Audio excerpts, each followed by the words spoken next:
Friends नमस्कार। 70वीं BPSC interview को लेकर हम बात करते हैं क्योंकि देखिए समय काफ़ी कम है। 1 महीने का समय है और इसके बाद आपका रिज़ल्ट आ जाएगा और रिज़ल्ट आने के बाद ऐसा बहुत कम टाइम मिलता है कि आप अपनी पर्सनैलिटी को बहुत ज़्यादा ग्रो करा सकते हैं। तो इस बार पूरी तरह से हम आपके साथ हैं और पूरी इंटरव्यू प्रोसेस में साथ रहेंगे। इंटरव्यू के हर एक पक्ष पे हम लोग बात करेंगे। यहाँ मैं आपको बताता हूँ कि एक अच्छा पर्सनालिटी टेस्ट अथवा इंटरव्यू के लिए आपको आपके अंदर कौन-कौन सी क्वालिटीज़ होनी चाहिए, आपको किन एरियाज़ पे फ़ोकस करना चाहिए और कैसे करना चाहिए। मॉक टेस्ट का क्या इम्पोर्टेंट है, सॉरी मॉक इंटरव्यू का, और हमें उसमें किन-किन बातों पर ध्यान देना चाहिए। देखो, एक ही बात 10 जगह या 10 बार सुनने से कोई मतलब नहीं है। आप एक बार चीज़ों को सुनें, समझें और मैं आपको बताऊँगा कि 90 प्लस आप कैसे स्कोर कर सकते हैं इंटरव्यू में। देखिए, जब आपका इंटरव्यू का रिज़ल्ट आएगा, इस बार आपको पता है कि अराउंड 5500 से लेकर के और 6000 तक बच्चे इंटरव्यू देंगे। तो ये बहुत ही ह्यूज नंबर है और हमने ऐसा प्लान किया है कि आपको मॉक इंटरव्यू की व्यवस्था करेंगे, जिसमें आप एक बार जो रियल इंटरव्यू होता है, आप उसका एक्सपीरियंस ले सकते हैं और इसके साथ आप रियल इंटरव्यू का एक तरह से आपको एक्सपीरियंस मिल जाएगा। तो मैं आपको बताता हूँ कि आपको करना क्या है। देखिए, सबसे पहले आप पर्पस को समझ जाइए, इंटरव्यू लिया क्यों जा रहा है। तो आपको पता है कि सिविल सर्वेंट्स को चुनना है और इन सिविल सर्वेंट्स को चुनना है तो क्वालिटीज किन की देखी जाएगी, सिविल सर्वेंट्स की देखी जाएगी, राइट। तो सिविल सर्वेंट्स में क्या क्वालिटीज होनी चाहिए, तो उन्हीं एस्पेक्ट्स को आप में ढूंढने का प्रयास किया जाएगा। आप सबसे पहले इस चीज को बहुत क्लैरिटी के साथ अपने दिमाग में रखिए कि कुछ क्वालिटीज हैं जिनसे बोर्ड कॉम्प्रोमाइज नहीं करेगा। जैसे कि पहला क्वालिटी है कम्युनिकेशन। आप डेली लाइफ में भी लोगों से वार्तालाप करते हैं दिन भर, जैसे मैं आपसे अभी बातें कर रहा हूं। तो सपोज कीजिए मैं जो कहना चाह रहा हूं आपको वो समझ में ही नहीं आए। हो सकता है मेरी भाषा ऐसी हो जिससे कि आपको समझ में नहीं आए, या हो सकता है कि मेरे पास उस तरह का नॉलेज जो रिक्वायर्ड है वो नहीं है, तो आपको समझ में नहीं आए। कई सारे ऐसे रीजंस हो सकते हैं।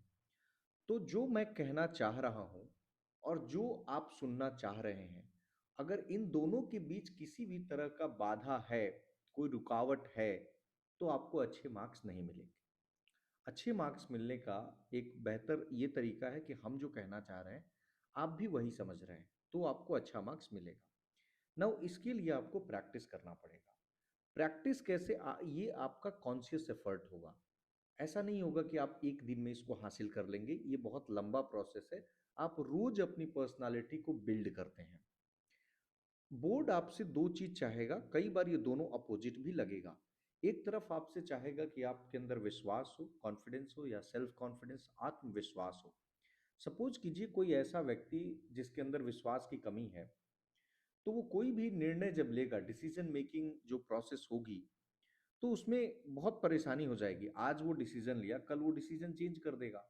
तो मामूली सा अगर चेंजेस होता है तो ठीक है, क्योंकि हमें सारे फैक्टर्स नहीं पता होते हैं हर टाइम पे। कुछ ऐसे फैक्टर्स आते हैं जिनको कंसीडर करना पड़ता है, तो आप अपने डिसीजंस में डिसीजंस को रिवाइज करते हैं। बट अगर आप हर पल चेंज करेंगे तो ये अच्छी स्थिति नहीं होगी। बट कई लोग क्या करते हैं ना, कॉन्फिडेंस के चक्कर में हम्बलनेस खो देते हैं। उनको लगता है कि वो बहुत बड़े जानकार हैं और वो जो जानते हैं शायद कोई नहीं जानता है। ये गलती नहीं करनी है। आप बोर्ड के समक्ष आप और हम कुछ भी नहीं है। वो आपसे ऐसा प्रिटेंड प्रिटेंड वर्ड ठीक नहीं है, वो ऐसा आपको प्रतीत कराएंगे कि आप जितना जानते हैं उनको भी मोटा मोटी उतना ही अंदाजा है। बट ट्रस्ट मी, बहुत ही पहुंचे हुए लोग हैं और उनके सामने आप जितना बच्चा बनकर रहेंगे उतना ही अच्छा है। कारण ये है ना कि आप सोच के देखिए, आपकी जितनी उम्र है उन चार लोगों का उतना एक्सपीरियंस है पब्लिक लाइफ में। तो आप अगर ये कोशिश कर रहे हैं कि कुछ ब्लफ कर देंगे उनके सामने, कुछ ऐसा कह देंगे कि उनको पकड़ा नहीं जाए, तो बहुत ही मुश्किल है। बहुत होशियार लोग ऐसा कोशिश करते हैं और वो विफल भी हुए हैं। तो कोशिश ये मत कीजिएगा, मेरा सजेशन है। देखिए, जहां तक नॉलेज का सवाल है, एक बहुत ही कॉमन क्वेश्चन आता है कि क्या इंटरव्यू में नॉलेज पार्ट पे फोकस करें कि नहीं। अगर नॉलेज नहीं होगा तो आप क्या बात करेंगे, तो नॉलेज तो रखना ही है। बट क्या सिर्फ नॉलेज के बेसिस पे हमें मार्क्स मिलेंगे? तो जी नहीं, आपको नॉलेज के बेसिस पे मार्क्स नहीं मिलेंगे। ये जो मान लीजिए आप बहुत नॉलेजेबल हैं, लेकिन आप बहुत ही हठी किस्म के इंसान हैं। आप किसी की बात नहीं सुनते हैं, बोर्ड को ऐसा लग रहा है कि आप अपनी बात पे अड़े रहेंगे और आप दूसरों की ओपिनियन को कंसीडर करने की उस पोजीशन में आप हैं ही नहीं। तो क्या बोर्ड आपको मार्क्स देगा? बिल्कुल नहीं देगा। इंटरेस्ट आपका देखा जाएगा। देखिए, आप जिस काम के लिए जा रहे हैं, आप कितने इंटरेस्टेड हैं। अब बोर्ड कैसे पता लगाएगा? आपके हाव भाव से। देखिए, उनके पास कोई ऐसी मशीन तो है नहीं कि आप यहाँ से जाने के बाद कैसा बर्ताव करेंगे। तो आपका जो वो 20 मिनट का टाइम है, 15 मिनट का टाइम है, उसमें देखेंगे आप उनसे बात करते समय कितने इंटरेस्टेड हैं। या आपको वो पर्टिकुलर कोई टॉपिक उन्होंने दिया, जैसे कि मान लीजिए कि उन्होंने कोई टॉपिक दिया फ्लड का, तो क्या आपके चेहरे पे फ्लड वाला भाव दिखा?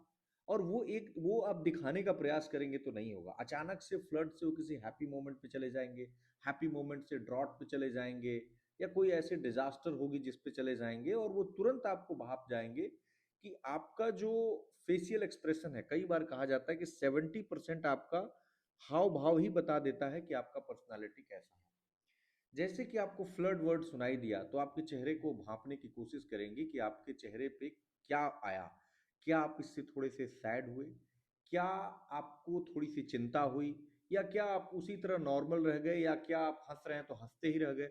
बहुत इंपॉर्टेंट है। आपको लगेगा मैंने जवाब तो ठीक ही दिया था। नहीं, ये चीज आपको प्रैक्टिस करनी पड़ेगी। और अगर प्रैक्टिस इसलिए मैं कह रहा हूं क्योंकि हम सभी, जब हम इस तैयारी को शुरू करते हैं तो इस तरह की ट्रेनिंग हमारे पास होती नहीं है।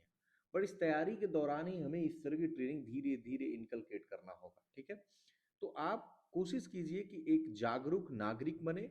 और जागरूक नागरिक अगर आप बनते हैं तो आपको पता चल जाएगा कि आपको किस किस तरह की चीज़ों पे ध्यान रखना है। और मैं हमेशा कहता हूं कि आप अपने पॉइंट ऑफ व्यू से मत सोचिए।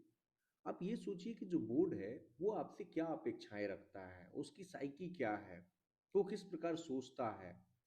अगर उसके पॉइंट ऑफ व्यू से सोचेंगे तो आपको जवाब देना आसान हो जाएगा। नाउ, अब आपको तैयार क्या करना है? देखिए, आपको अपनी, देखिए, जो भी इंटरव्यू हो या पर्सनालिटी टेस्ट है, उसमें एक बात आपको ध्यान रखना है कि आपको खुद के बारे में जानना है कि आपकी एजुकेशनल बैकग्राउंड क्या है, अगर आप कहीं काम करते हैं तो वर्क प्रोफाइल कैसा है, आपने जिस विषय से पढ़ाई किया ऑप्शनल सब्जेक्ट के रूप में, उसको आप कितना जानते हैं, देश में विदेश में जो घटनाएं या बिहार में जो घटनाएं घट रही हैं, आप उससे कितने वाकिफ हैं। उस दिन का न्यूज़पेपर आप पढ़ के आए हैं कि नहीं, पिछले एक हफ्ते में, जैसे मान लीजिए अगर नोबेल प्राइज मिल रहा है कभी, तो क्या आपको याद है कि किसको नोबेल प्राइज मिला है और किस क्षेत्र के लिए मिला है, क्या उनकी कंट्रीब्यूशन है, क्या आप अवेयर हैं कि नहीं अवेयर हैं, आपकी हॉबीज क्या हैं, आप क्या चीज करना पसंद करते हैं, खाली टाइम में क्या करते हैं, और भी रुचि आपकी होगी ना, किस किस चीज में आप रुचि रखते हैं, वो आप ही के बारे में जानना चाहेंगे। कई बार कभी कभार ऐसा भी होगा कि बोर्ड को लगेगा कि थोड़ा सा, अगर आप ज्योग्राफी के हैं तो आपसे हिस्ट्री पूछ लिया जाएगा, पॉलिटी पूछ लिया जाएगा, तो आप एक्सपेक्ट नहीं कर सकते कि हाँ आपसे वही सब्जेक्ट्स पूछे जाए। और सरकार की योजनाएं, खासकर बिहार सरकार की योजनाएं, आप इससे परिचित जरूर रहें। ये बहुत इंपॉर्टेंट है। तो कहने का अर्थ ये है कि आप अपने को अगर जानने का प्रयास कीजिए, आपने क्या पढ़ाई की, अब तक जीवन आपने कैसे जिया है, आपके स्कूल का नाम, कॉलेज का नाम अगर किसी महापुरुष के नाम पर है तो उनके बारे में थोड़ा सा जान लिया। इन्हीं सब छोटी छोटी बातों को जब हम लोग रिजल्ट आ जाएगा तो एक एक एस्पेक्ट पे काफी डिटेल में बात करेंगे। मैं आपको क्वेश्चंस भी दूंगा और हम लोग आंसर्स प्रोवाइड करेंगे। ठीक है? एक मॉडल आंसर के रूप में काम करेगा। जैसे अगर आपसे, जैसे बोर्ड क्या करेगा ना, आपकी ओपिनियन पूछने की कोशिश करेगा। और इसमें बहुत सारे लोग मैं देखता हूँ गलती करते हैं। इनिशियली मुझे भी नहीं समझ में आता था कि इसमें क्या बोलना चाहिए। हम लोग जो मेंस का आंसर लिखते हैं ना, तो हमें लगता है कि दोनों पक्षों को बता देना है। देखिए, बोर्ड जब आपसे दोनों पक्षों को एनालाइज करने को कहेगा तो आपको करना है। लेकिन जब बोर्ड कह रहा है कि आप अपना ओपिनियन हमें बताइए, तो आप सीधे जो कंक्लूजन वाला पार्ट है आपको वही बताना है। आप जैसे, आपसे अगर बोर्ड कहता है कि बताइए रिजर्वेशन अच्छी चीज है या बुरी चीज है, मुझे आप अपनी बात बताइए। तो देखिए, तुरंत यहाँ पे अच्छा या बुरा नहीं बताना है, क्योंकि ये कंट्रोवर्शियल टॉपिक है, डिबेटेबल टॉपिक है। तो आप बताएंगे दोनों साइड को। लेकिन जब वो कहेंगे नहीं मुझे दोनों साइड नहीं सुनना है, तो आप बताइए एक पक्ष को। एक पक्ष का मतलब ये भी नहीं है कि आप रिजर्वेशन को सपोर्ट करेंगे और या फिर इसको निगेट करेंगे। ये आपके लाइन ऑफ आर्गुमेंट पे डिपेंड करता है कि आप कैसे करते हैं। बट हाँ, हम लोग जैसे इसमें आपको बताएंगे, जैसे रिजर्वेशन का ही अगर मैं उत्तर दूंगा, अगर मुझसे पूछा जाएगा, तो मैं बिल्कुल इसको खारिज नहीं करूंगा।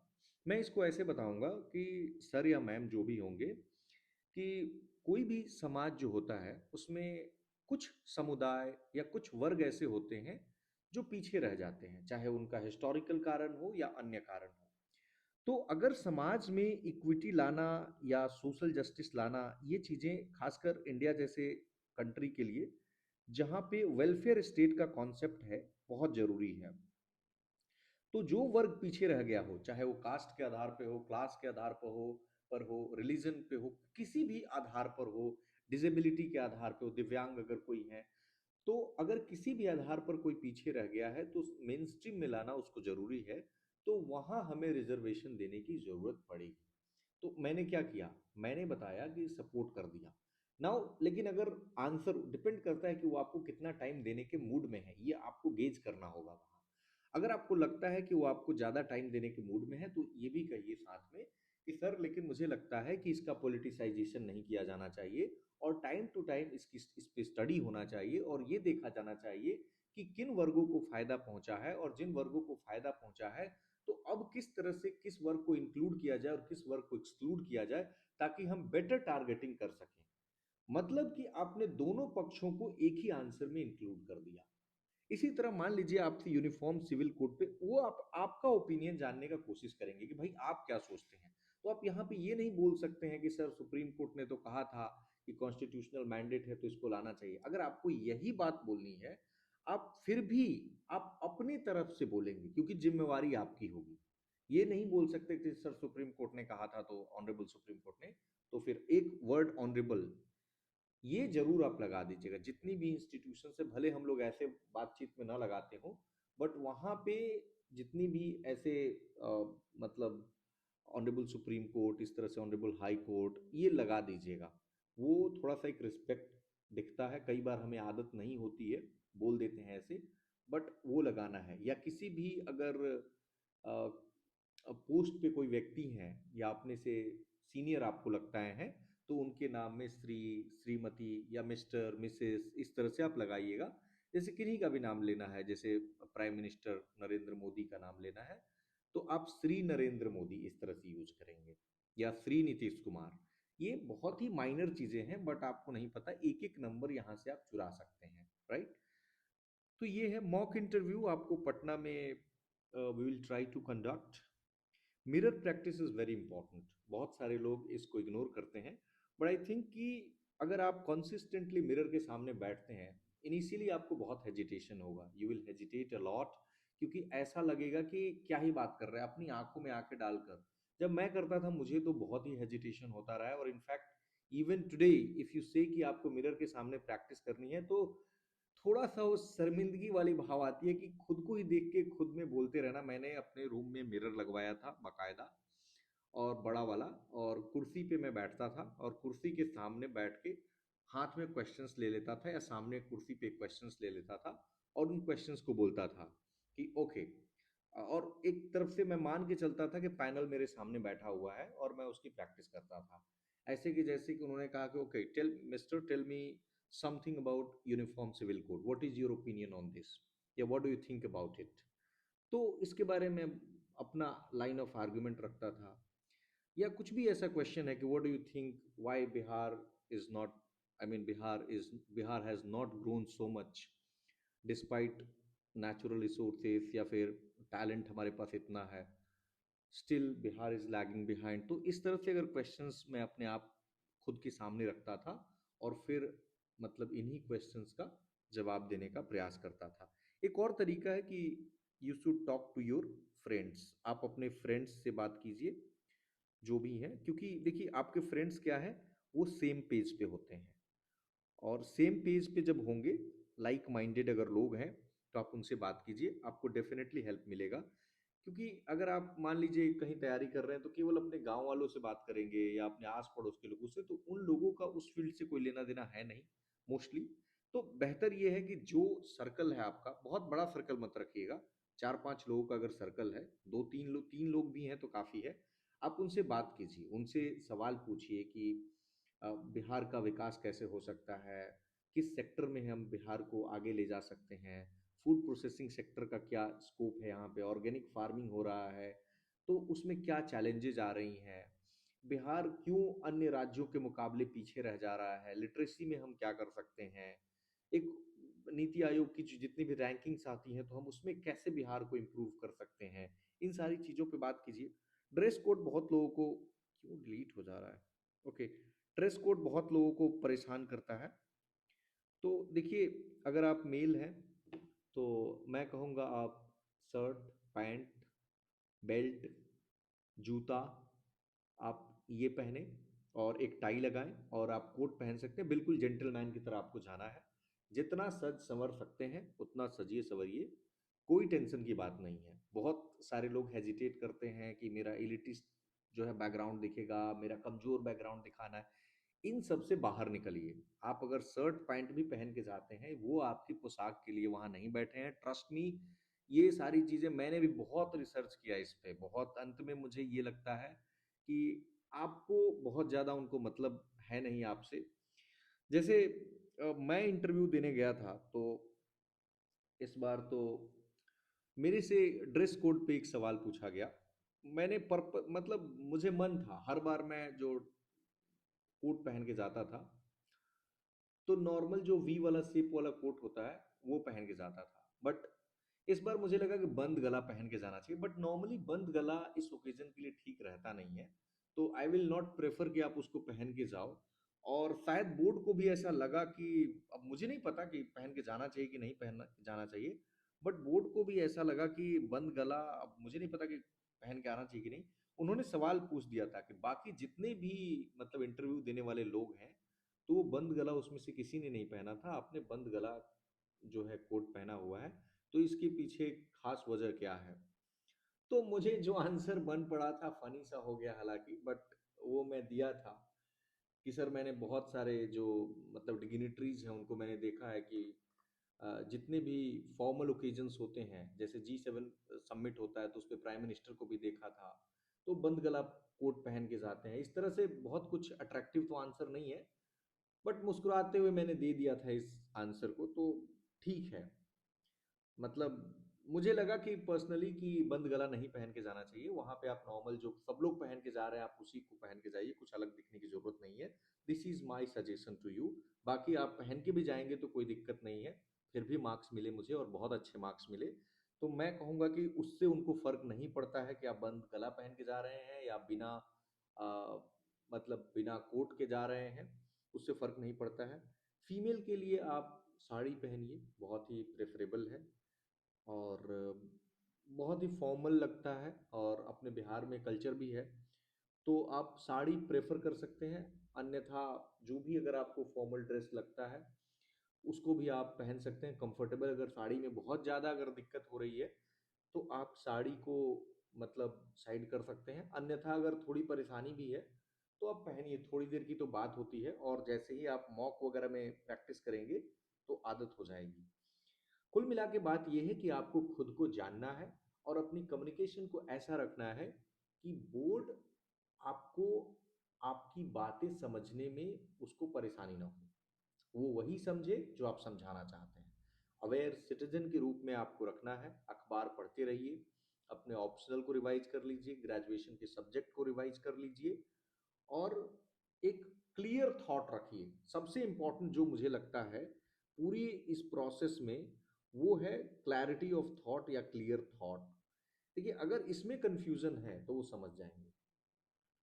अ, मेरे से उन्होंने बहुत सारे कंट्रोवर्शियल सवाल लास्ट इंटरव्यू में पूछा, और चाहे वो इंटरकास्ट मैरिज हो या फिर मॉब लिंचिंग पे बहुत ज़्यादा वो फोकस कर रहे थे। और मैं आपको बताऊं कि उनका फोकस ऐसा था कि मैं मॉब लिंचिंग को सपोर्ट कर दूं। मतलब दे वर ट्राइंग टू प्रोवोक कि क्या मेरी भावनाएं आहत नहीं हो रही हैं, क्या मेरी अगर रिलीजन का कोई मैटर है तो किसी को लाइसेंस मिल गया है कि जो मन करेगा वो करेगा, मैं इस समाज का नागरिक नहीं हूँ, इस तरह से कि ताकि आप एक ऐसा लाइन ऑफ आर्गुमेंट ले लो कि मैंने बोला कि जस्टिस उसके लिए न्यायपालिका है न्याय देने के लिए, तो उन्होंने कहा कि न्यायपालिका में कितने केसेस पेंडिंग हैं। मैंने कहा sir around 4.7 crore cases pending है। तो बोला कि तो क्या लगता है न्याय मिल जाएगा और कितने सालों में न्याय मिलेगा, लॉ कमीशन ऑफ इंडिया का रिपोर्ट पढ़ा है। तो ऑफ कोर्स देखो एक तरह से वो प्रेशर बिल्ड करने की कोशिश करेंगे, बट इसका मतलब ये नहीं है कि आप कोई भी एक्स्ट्रा जुडिशियल किलिंग्स या फिर जो रोड साइड में जो जस्टिस हो जाती है आप उसको सपोर्ट करेंगे। आप उसको नहीं करेंगे, आप जो भी काम करेंगे लॉ के अकॉर्डिंग करेंगे। एक कई बार इंटरव्यू में आपको चीजें आ जाएंगी, लॉ वर्सेस एथिक्स, वहां किसको सपोर्ट करें इस पे हम लोग सेपरेट बात करेंगे, या लॉ वर्सेस ह्यूमैनिटी, तो हमें ऐसे में किसको सपोर्ट करना है, ये सिचुएशन पे डिपेंड करेगा। ग्रेविटी ऑफ सिचुएशन क्या है उस पे डिपेंड करेगा, और हम लोग केस स्टडीज लेंगे और केस स्टडीज लेकर उस पे बात करेंगे। कहीं कहीं आपको ह्यूमैनिटी को सपोर्ट करना होगा, कहीं लॉ को, कहीं आपको एथिक्स को करना होगा और कहीं लॉ को। मैं एग्जाम्पल्स के माध्यम से सेपरेटली इस पे बात करूंगा। आप कभी भी ये दिमाग में मत रखिएगा कि हर जगह मैं लॉ ही करूँ को सपोर्ट करूंगा। एक छोटा सा एग्जाम्पल मैं अगर कोई सोच पा रहा हूँ, तो जैसे मान लीजिए कि कुछ ऐसा लॉ है, आपके सामने कोई मैटर एक ऐसा वो दे देते हैं जिसमें कि एक गरीब विधवा बहुत ही बूढ़ी महिला है और आपके लॉ के अकॉर्डिंग उनका राशन नहीं मिल पा रहा है, बट आपको लगता है कि ये बहुत जरूरतमंद है, और ये सिर्फ लॉ के कुछ प्रोविजंस हैं जो आउटडेटेड टाइप के हो गए हैं और सिर्फ कुछ बाधाएं वही उत्पन्न कर रहा है और वैसे इनको मिलना चाहिए था। मतलब आप समझ रहे हैं मेरी भावनाओं को, समझिए, आप टेक्स्ट पे मत जाइए। कि कुछ ऐसा आपको दिख रहा है तो आप कॉमन सिटीजन की तरफ, आम आदमी की तरह ही सोचिए कि आप क्या करते हैं। आप उनको चाहते कि प्रोवाइड कर दें, हर तरफ से वो एलिजिबल है, बस उनके पास कोई कागजात नहीं बन पा रहे हैं क्योंकि लॉ ऐसा कह रहा है, और टेम्परली नहीं बन पा रहे हैं, लेकिन फ्यूचर में वो एलिजिबल हो जाती है। तो या मान लीजिए कि आपका जो बनाने वाला है वो कुछ बंद है, हड़ताल पे, कुछ भी हो सकता है, वो सिचुएशन आपको दे सकते हैं। तो यहाँ पे ना आप थोड़ा सा ह्यूमैनिटी को प्राथमिकता दीजिएगा, और आप बोल सकते हैं कि लेकिन लेकिन लॉ को कंप्लीटली इग्नोर नहीं करेंगे, क्योंकि लॉ को इग्नोर करने पे ना सबसे पहले आप पे चार्ज लगेगा बायसनेस का, और ये चार्ज लगेगा सेलेक्टिव बायसनेस का, कि आपने किसी को दे दिया, क्योंकि ऐसे और भी तो लोग आएंगे और आपसे कहेंगे कि आपने उनको दिया, हो सकता है आप पे इल्जाम लग जाए कि आपने ये काम पैसा लेकर किया है। तो उस समय अपने आप के लिए रिटर्न में कुछ प्रूफ आप रख लेंगे कि भाई हमने वन टाइम या एक्सेप्शनल हमने ग्रांट दिया है, या फिर कुछ ऐसा प्रोविजन आप बताएंगे कि ये प्रोविजन था जिनकी वजह से इनको देना पड़ा। तो कहने का अर्थ है कि टोटल अगर मैं बात करूं करना क्या है, तो बैलेंसिंग करना है। देखो लास्ट स्टेज है, एक एक नंबर से 10-10 रैंक लोग पीछे चले जाते हैं, मतलब एक नंबर आपका कम आया, 10 से 15 रैंक में, 10 तो बहुत कम बता रहा हूं, आपका एक नंबर कम आया, आप 10 से 15 रैंक पे पीछे चले जाएंगे। ये चीज ध्यान रखिएगा। और ये 120 मार्क्स का है, लोगों के 36 भी आते हैं, 40 भी आते हैं, और 90 प्लस भी आते हैं। अब ये चॉइस आपकी है कि आप क्या चाहते हैं, और सोच सकते हैं एक नंबर पे कितना रैंक आपका उछाल, रैंक में उछाल होता है। तो थोड़ा मेहनत कर लीजिएगा, बाकी हम लोग इस पे बात करते रहेंगे समय समय पे। धन्यवाद।